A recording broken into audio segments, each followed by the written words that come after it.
دین اسلام کی بنیاد جن 5 چیزوں پر ہے ان میں ایک بات زکوٰۃ کا ادا کرنا بھی ہے۔ نماز کے بعد قرآن مجید میں اور احادیث مبارکہ میں جس بنیادی چیز کا ذکر کیا گیا وہ زکوٰۃ کا ادا کرنا ہے۔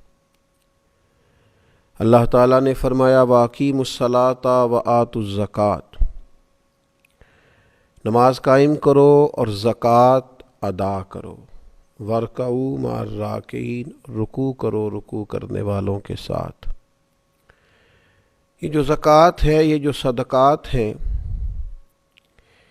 یہ اپنی معنویت اور اپنے حسن کے لحاظ سے معاشرے کے اندر ایک عجیب سی خوبصورتی پیدا کرتے ہیں۔ امیر کا غریب کے ساتھ محبت کا رشتہ قائم ہوتا ہے، ضرورت مندوں کا اہل فضل کی طرف رجحان اور ان کا پھر غریب پروری کرنا معاشرے کے اندر حسن کو، اخوت کو، بھائی چارے کو فروغ دیتا ہے۔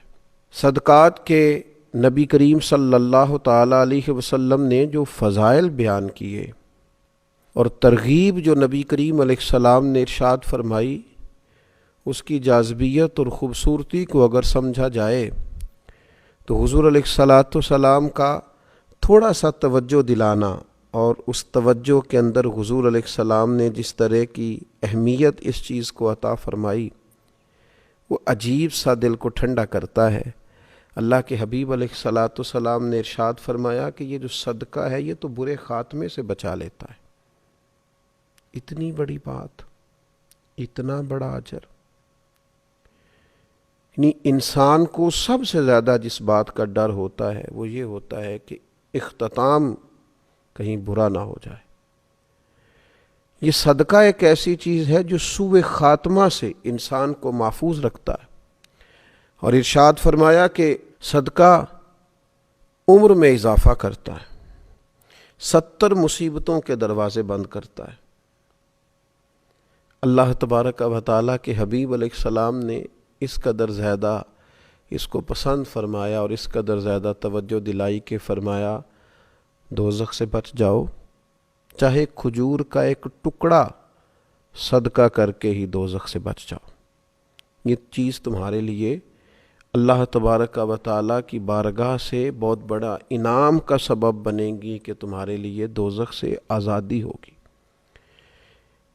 یقیناً جس بات کے فضائل ہوتے ہیں، جس کام کے فضیلتیں ہوتی ہیں، اسے نہ کرنے کی وعیدیں بھی ہوتی ہیں۔ تصویر کا دوسرا رخ بھی ہوتا ہے، ایک کام کیا جائے گا، اس کے فضائل ملیں گے، اجر ملے گا، ثواب ہوگا، اللہ رسول کی رضا نصیب ہوگی، معاشرے کے اندر غریب پروری ہوگی، لوگوں کا خیال رکھا جائے گا، انسان کے اندر رقت قلبی پیدا ہوگی، درد دل پیدا ہوگا۔ زکوٰۃ ادا کرنے سے، صدقات کرنے سے دوسروں کے بارے میں اس کی طبیعت کے اندر ڈھیر سارے خیر کے جذبات پیدا ہوں گے۔ لیکن اگر یہ کام نہیں کرتا، وسعت کے باوجود نہیں کرتا، اس پر فرض ہے نہیں کرتا، تو یقیناً پھر اس کی وعیدیں بھی ہوں گی، اس کے لیے سزائیں بھی ہوں گی۔ نبی پاک صلی اللہ تعالیٰ علیہ وسلم نے ارشاد فرمایا، صحیح ستہ میں موجود ہے، فرمایا جس مال کی زکوٰۃ نہیں دی جائے گی وہ زہریلے سانپ کی صورت اختیار کر کے قیامت والے دن انسان کے گلے کا توق بنے گا اور لوگوں کو ڈسے گا، ہوگا وہ مال ہی۔ یہ مال اللہ کا فضل بھی ہے، لیکن اگر اس کی زکوٰۃ ادا نہیں کی جاتی تو یہ ایک زہریلے سانپ کی صورت میں صبح قیامت انسان کے سامنے لایا جائے گا، بخاری میں موجود ہے۔ کیوں صحیح طور پر حساب کر کے، توجہ کر کے، اور کوئی مشکل نہیں ہے آپ کو، اگر آپ مال کے نصاب ہیں تو اس مال پر سال گزرنے کے بعد آپ کو 2.5% زکوٰۃ دینی ہے، 40واں حصہ دینا ہے، تو یہ کوئی مشکل کام نہیں ہے۔ لیکن نہ کریں گے تو اس کی سزا، نبی پاک صلی اللہ تعالیٰ علیہ وآلہ وسلم کی خدمت عالی مرتبت میں خواتین حاضر ہوئیں تو ان کے ہاتھوں میں سونے کے کنگن تھے۔ اللہ کے حبیب صلی اللہ تعالیٰ علیہ وسلم نے فرمایا ان کی زکوٰۃ ادا کر دی، تو انہوں نے نفی میں جواب دیا، تو آپ صلی اللہ تعالیٰ علیہ وسلم نے ارشاد فرمایا کیا تمہیں پسند ہے کہ تمہیں آگ کے کنگن پہنائے جائیں؟ ڈر گئی، پریشان ہو گئی. تو اللہ کے حبیب علیہ السلام نے انہیں تاکید فرمائی کہ اس سونے کی جو تم نے ہاتھ میں پہنا ہے اس کی زکوٰۃ ادا کرو. ایسا نہ ہو کہ یہ آج تو تم نے سونے کے کنگن پہنے ہیں اور قیامت کے دن تمہیں آگ کے کنگن پہنا دیے جائیں. تو جو لوگ بھی مال کے نصاب ہیں، صاحب استطاعت ہیں اور جن پر زکوٰۃ فرض ہے، وہ اس بات کا اچھی طرح خیال کر لیں کہ یہ زکوٰۃ مال کو پاک بھی کرے گی، فائدہ بھی کرے گی، اللہ کی رضا اور خوشنودی کا باعث بھی بنے گی. اور نہ ادا کریں گے تو ایک تو یہ کہ آخرت کے اندر اس کو یہ والی سزائیں ملیں گی کہ آگ کے کنگن پہنائے جا رہے ہیں اور مال سانپ بنتا جا رہا ہے. حضور علیہ السلام نے یہاں دنیا کے اندر بھی ارشاد فرمایا کہ خشکی اور تری میں جو تمہارا مال ضائع ہوتا ہے وہ زکوٰۃ ادا نہ کرنے کی وجہ سے ہوتا ہے. تو ایک تو بات یہ کہ زکوٰۃ ذمہ داری کے ساتھ ادا کی جائے، اس کام میں کسی قسم کی کوئی کوتاہی نہ کی جائے، کسی سستی کا شکار نہ ہوا جائے، لیت و لالا کا شکار نہ ہوا جائے، بہانے بازی نہ کی جائے. اس فرض کو فرض جانتے ہوئے، انتہائی حساس مسئلہ سمجھتے ہوئے اس کی فوری ادائیگی کا اور احتیاط سے بندوبست کیا جائے. اور پھر یہ کہ اس کے جو آداب ہیں، جو ایک مسلمان کوئی بھی عبادت کرتے ہوئے کچھ آداب کا خیال رکھتا ہے، ان آداب کا بھی پوری طور پہ خیال رکھا جائے. سب سے پہلی بات تو یہ کہ زکوٰۃ حسن نیت سے ادا کی جائے. زکوٰۃ کوئی پتھر پھینکنے والا عمل نہیں ہے کہ جیسے بھی پھینک دیں گے، خوش دلی سے پھینکیں یا بد دلی سے وہ لگ جائے گا. یہ زکوٰۃ تو اللہ کی بارگاہ میں دینی ہے. صدقہ کو پتھر پھینکنے والا عمل تو نہیں کہ جیسے بھی پھینکے لگ جائے گا. یہ تو خالص اللہ کی رضا کے لیے دینی ہے. تو اس کے بارے میں تو قرآن مجید نے فرمایا وَمَا تُنْفِقُونَ إِلَّا ابْتِغَاءَ وَجْهِ اللَّهِ، تم جو کچھ بھی خرچ کرتے ہو اسی لیے تو خرچ کرتے ہو کہ تمہیں اللہ کی خوشنودی حاصل ہو. تو حسن نیت، ارادہ حسین، دیتے وقت اللہ تعالیٰ کی رضا کے لیے خاص جذبہ.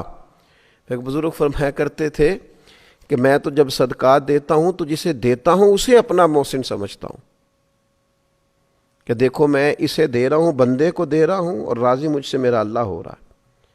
تو حسن نیت پہلی بات. اور دوسری بات، ہر قسم کی تصنع سے بچا جائے، ہر قسم کے ریا سے بچا جائے.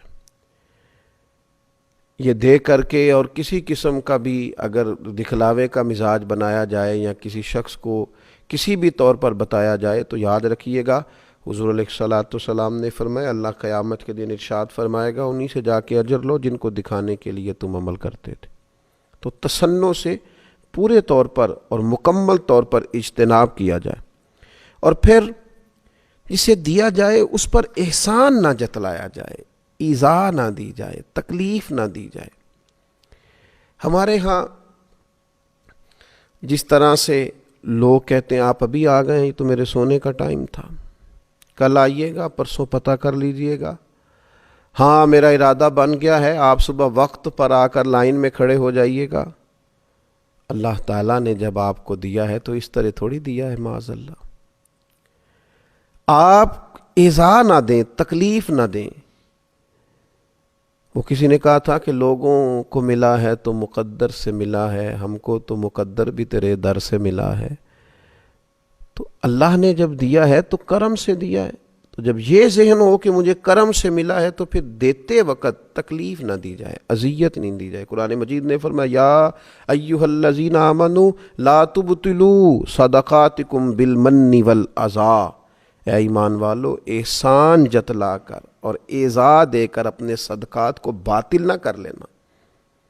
اپنے صدقات باطل نہ کرو، احسان جتلا کر اور دل آزاری کر کے ایذا دے کر ان کو ضائع نہ کرو، باطل نہ کرو.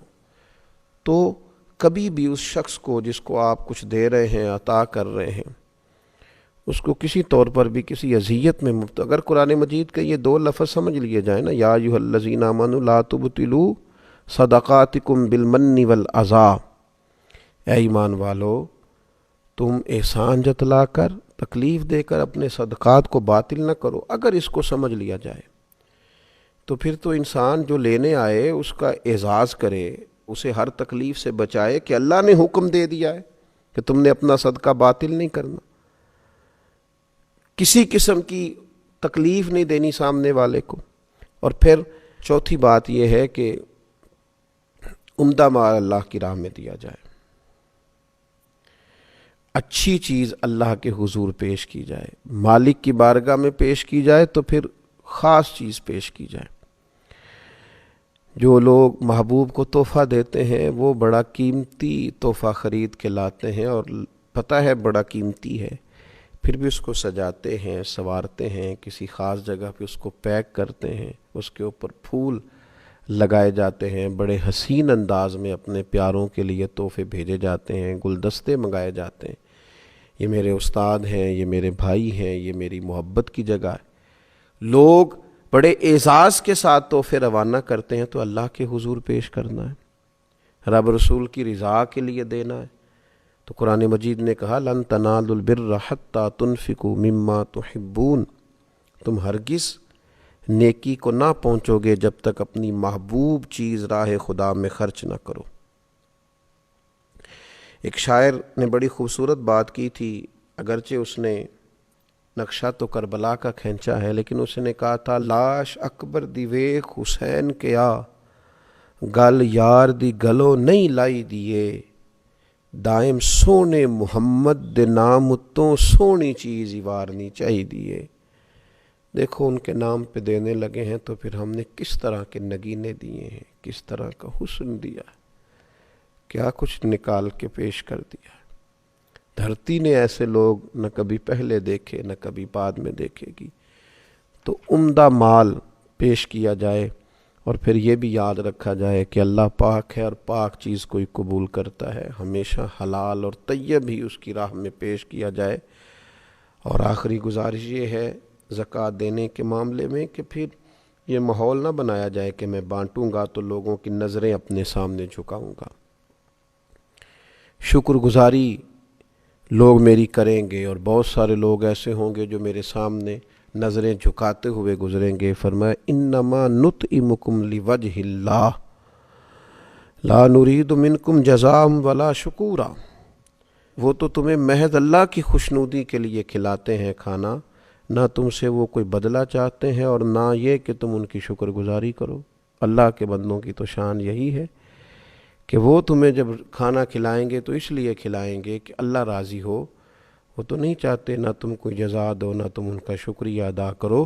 تو اللہ تبارک و تعالی ہمیں ان خوبصورتیوں کو پیش نظر رکھتے ہوئے زکوٰۃ ادا کرنے کی توفیق عطا فرمائے۔ وما علیہ الا البلاغ۔